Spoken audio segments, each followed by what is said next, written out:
Luke chapter 24, verses 13 to 34. The walk to Emmaus. That same day, 2 of Jesus' followers were walking to the village of Emmaus, 7 miles from Jerusalem. As they walked along, they were talking about everything that had happened. As they talked and discussed these things, Jesus himself suddenly came and began walking with them, but God kept them from recognizing him.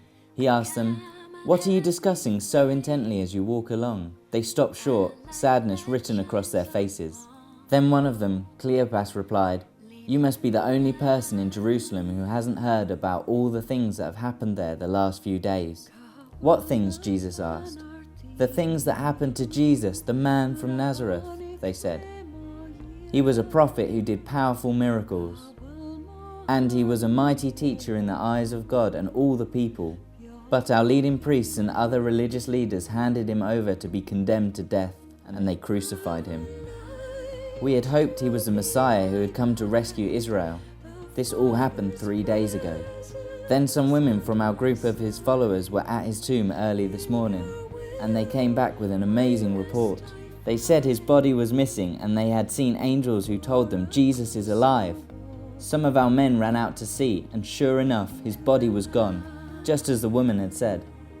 Then Jesus said to them, "You foolish people, you find it so hard to believe all that the prophets wrote in the scriptures. Wasn't it clearly predicted that the Messiah would have to suffer all these things before entering his glory?"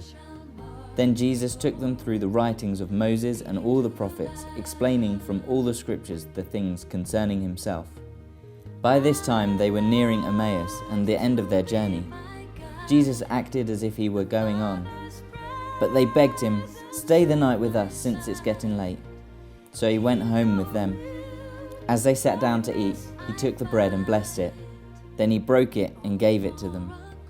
Suddenly their eyes were opened and they recognized him, and at that moment he disappeared. They said to each other, "Didn't our hearts burn within us as he talked with us on the road and explained the scriptures to us?"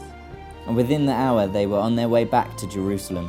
There they found the 11 disciples and the others who had gathered with them, who said, "The Lord has really risen. He appeared to Peter."